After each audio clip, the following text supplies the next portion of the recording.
وہ حقیقت میں صاف تھا.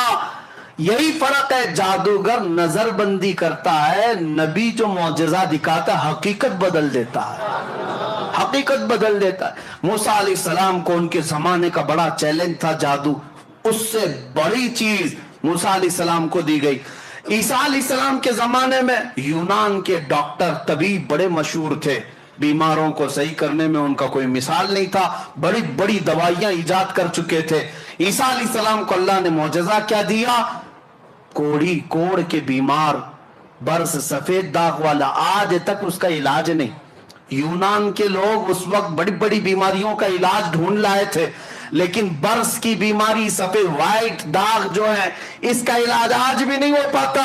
کوڑ کی بیماری اور برس کی بیماری والے پر عیسیٰ علیہ السلام صرف ہاتھ لگا دیتے, اسے شفا مل جاتی.